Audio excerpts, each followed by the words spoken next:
This is a little heavy.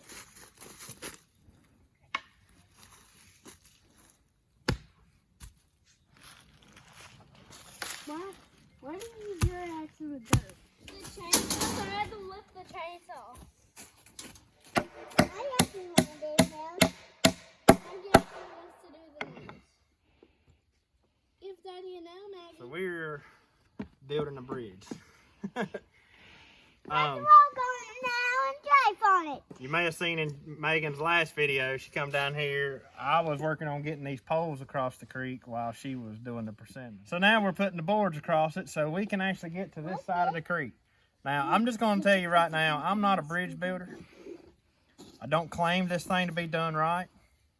So don't nobody go up in the comments telling me I didn't do something right, because I'm sure I didn't. But all it's going to be crossing is that side by side and my small Kubota tractor. I might take the bigger John Deere crosses a time or two, and I think it's going to be sufficient for that. I wouldn't want to be crossing it every day with a car. But these poles are just laying on the ground, like I dug out the holes to lay the poles in so they lay across here level. And they're anchored in by T-post. So if the water gets up, I'm hoping, I've got a 5-foot T-post at each corner, drove all the way down and tied to these beams right here. And I'm hoping that if the water gets up really bad, hopefully that holds it in place. I don't know, we'll see. But anyways, like I said, I'm not gonna be crossing this every day with a car. This is just for us to get to that side. Honestly, if this tree right here wasn't here and those roots weren't in that bank like they are, I would probably knock this bank down and knock that bank down and just cross the creek. But this tree's here. I don't want to take this tree down. And that's another reason I didn't get too specific on this bridge, because at some point, I'm sure this tree's going to fall. It may be 30 years from now. But you can see where it's washing out right there under the tree. So at some point in time, this thing probably will come down. And when it does come down, it's going to kick this bridge up and I'm going to have a mess anyways. So at that point is when I'll fix it right. But anyways, this is going to work for now. And I'm pretty excited about getting to the other side, because she's going to set y'all on a time lapse and watch us just finish these boards. Once we get the boards on, we're going to walk up here to the top of the hill, and we're going to talk about a project that me and her have never tackled anything like this before. Honestly, probably never expected we would, and we may still not, but we're going to go up here and talk about it and hopefully let y'all give us some opinion on what you think. But either way, this bridge has got to be here because there's a ton of firewood, there's a ton of logs, there's everything up there that I can't get to without this bridge. So anyways, we're going to get these boards put on and we'll be talking at you a little bit later in the video.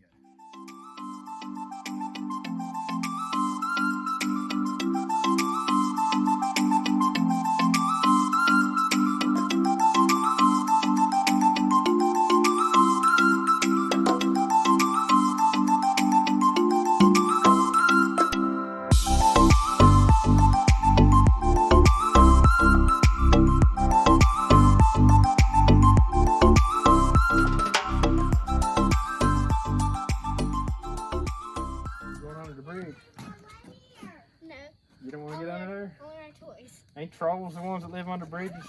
You can go down there with the trolls. Yeah. So y'all, we've got all the boards on here. I think as good as what we're gonna get. It probably ain't the most professional bridge, but it's definitely not the most rinkety-dink bridge I've ever crossed in my life. But we hadn't crossed it yet. We're gonna put a couple of these lag screws in each board down each side here, just to help hold these boards on so those nails don't work loose. And probably can't pick it up on camera, but there is a little bit of a slag in that bridge. It sort of twists a little bit, and I guess it shows up more. I knew that this post over here was higher than that one, but it wasn't by much at all.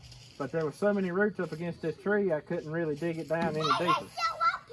So anyways, I'm pretty sure it's going to work for what we're going to do with it. And hopefully it'll hold together for a while. But we're going to throw these screws into these boards here, and then you're going to get to see us cross it.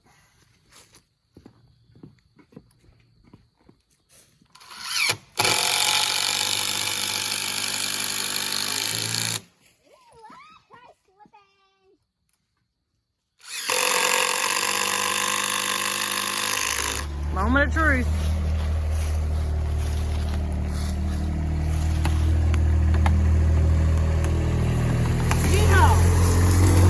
We're on the other side. Well, y'all, we made it to the other side. And this is as far as we can go. That was the #1 goal. So I don't know if y'all can see this on camera or not, but right up through here, I'm pretty sure many years ago was like an old logging road bed. You can see where it's sort of clear right here. And we're going to clean up this little bit of a clearing here, and it's going to turn and go straight back up the hill. And that's where we're going to go next and talk to you about this stuff. So y'all, on the side of this ridge where we're standing now, we are thinking about possibly building a cabin. I'm going to let Andy talk to you a little more about it.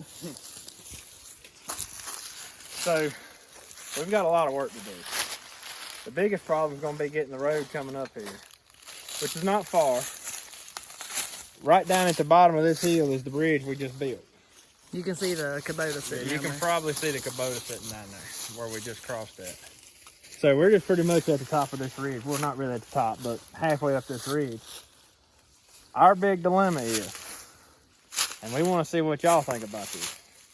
To me, personally, when you think about building a cabin in the woods, at least I think about it, you have like a big patch of land, and right in the center of it's your cabin where ain't nobody ever going to mess with you.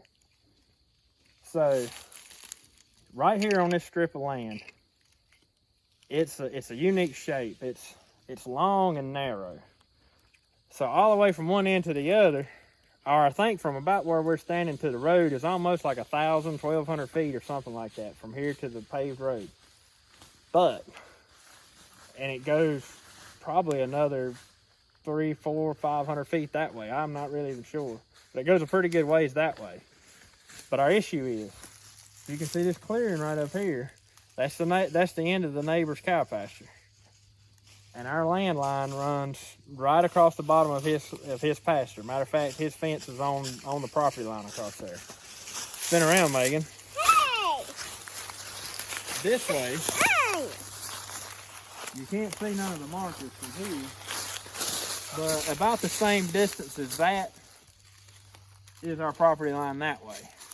So our dilemma is, being that our neighbor's property is that close that way and that close that way, even though we have a long strip this way, and we're back in here where nobody's ever going to mess with you. The simple fact is, you never know what might happen to that. You never know what might happen to that. Someday down the road, the timber may get cut on this property over here, and then there we got to look at this nasty mess. But we do have enough room that, you know, we're still kind of out here by ourselves. Like, we're not going to be directly on top of our neighbor this way or that way. But it's just a simple matter is, like, I mean, I don't even know that, you never know, like the guy up here in the cow pasture, maybe one day his son decides he wants to build a house right there. And that's very well possible, because probably another 1,000 feet that way is where the guy that owns that house is. So, you know, it's all possible. You just never know. Honestly, I highly doubt it would ever happen, but being that it's not ours, we never know what might happen. And when you say that's probably our biggest issue with it, Megan? But anyways, other than that, y'all, it's almost like the perfect spot, because you're back off far enough on the road, you don't hear anything. Honestly, it's crazy. The road up here is closer than the road that's that way, but you can actually hear, I think it's the way the mountains lay in here, you can hear the traffic off of that road over there a whole lot more than you hear that road. But anyways, it's a beautiful spot. Pan around and show them the leaves out through there, Megan. All right, let's even walk right down through here. So I think our actual cabin spot would probably be sitting right in amongst where these trees are. A lot of these are just some old junky type trees that we're going to clear out anyways. There's a ton of firewood up here, y'all, that I'm going to be cutting out. So, you know, building this road in here is not going to be a waste. We need access to this side of the land. It's just a simple fact. We don't know if we want to actually go through the time of building a cabin, because we think it would be awesome. And it would be an off-grid cabin. Let's throw that out there. Yeah, and we don't really want to call it that, because so many people throw that around all the time now, like, oh, these off-grid cabins. But it would just be a cabin with no power, no water. We would come over here, hopefully have a front porch on it, and say on a weekend or something, we bring the kids over here and spend the night or whatever. By no means, it's not going to be something we would live in. It'll be more like a getaway. And the great thing about it is this property is, what, a quarter mile from the house? Mm-hmm. So it's not like we got to leave our place to come here. We can come up here and kind of be away from everything, but yet if we can go right back home and feed animals, do whatever we got to do. But anyways, we'll walk over here and kind of show you the...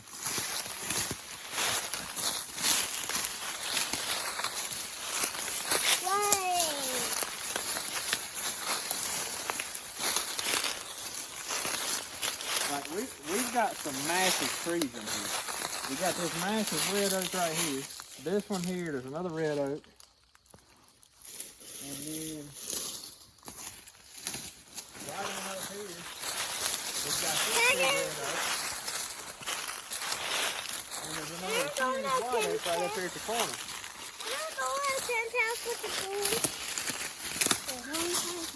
But my speculation is, from the looks of this has been woods for a very, very, very long time. From about right here, I'm going to say this was about the edge of a field at one point in time.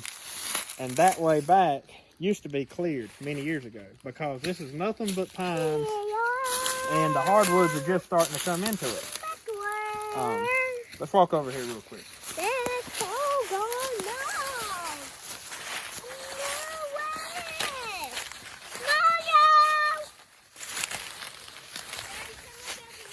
Hold on a minute.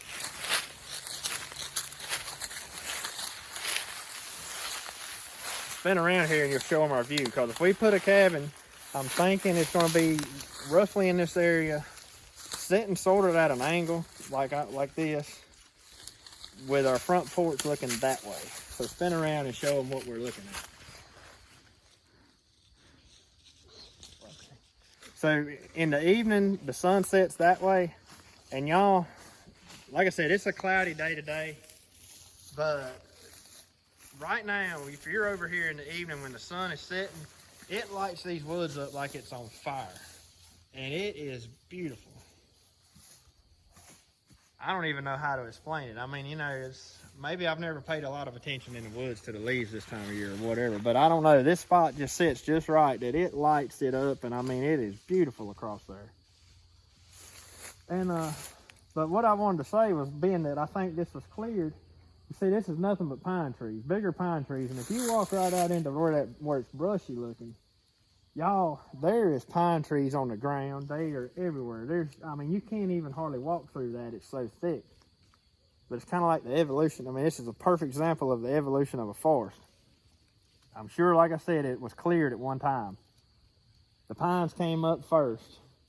They start to fall out, and they're making room for the hardwood trees to come on up in there. And that's what we got. We got a lot of maples and small poplars that are coming up.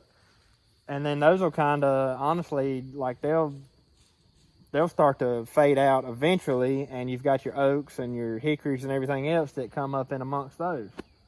But so I think we're going to leave a lot of that alone and just let it be. And someday, of course, we probably won't see it in our lifetime, but it'll look like this over here.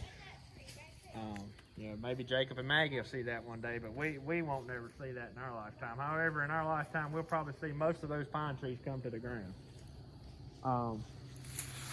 But anyways, and actually, that's another thing I want to mention about this spot, is I've got everything right here that I need to build a cabin. You know, I've got a mill, I've got a sawmill. Reason we didn't mill that lumber down there is because I didn't have any good rot resistant wood to use to mill, so we just went and bought some treated wood. It was fast, quick, easy solution. But we've got tons of pine trees in here that I can mill up for the lumber for this mill. I've already got a bunch of lumber milled up at home that I can get started with. And I don't know, I mean, the hardest part is going to be finding the time to do it, but I honestly think that if we stay dedicated to it and work on it when we do have time, that, you know, I don't believe it would be that bad to do, especially once we get it cleared to get up here. But I don't know. Anything else you want to put in there, Megan? It's something we wanted to do for a couple of years at least, but we didn't know where we may want to do something like that. And so maybe we can do it here. Yeah. Andy found this beautiful little spot back in here because we hadn't really walked the backside of this property much because you couldn't get to it. It was real hard to get to. So we're excited about it. So we'll see. And if we do decide to make it happen, we'll show y'all. Yeah, I want to throw in one more thing. When I was a kid, one of my friends, good friends, had a, wasn't that cabin that Donnie and them had, wasn't it a tobacco barn that they turned into a cabin? I think so. I'm pretty sure it was a tobacco barn, and it was down in the middle of this holler, and I mean, it was in the middle of nowhere. But when we was kids, from the time I was Jacob's age till the time I graduated school, you know, we would go down there and hang out, have parties, do whatever. I always thought that was so cool that his mom and daddy had that place to go do that at. And, you know, so ever since then, I've kind of wanted something similar to that. I'm not going to go as, you know, we're not going to have as big of a cabin as that, by no means, but it'll just be a good little place that we can hang out. And, you know, once we get the cabin built, of course, we'll have some stuff set up around here where we could have a campfire, probably a picnic table and all that good stuff, and maybe something to cook on. But we're even wanting to put like a wood cook stove inside the cabin so we can cook in there when it's cold outside and actually still come over here and stay then. But I don't know, you know, it's just something that if we do it, it's not going to get done this year. It'll be done within the next couple of years, because this is going to, I mean, with both of us, the way our schedules are, it's not like we're going to be able to just come over here and work until it's done. That's out of the question. But we can work on it little by little. And I think that we might be going to do that. But y'all give us y'all's opinion. Like I said, our biggest concern is being that our neighbor's property line is so close that way and so close that way. Other than that, we think this is a perfect place to do what we want to do.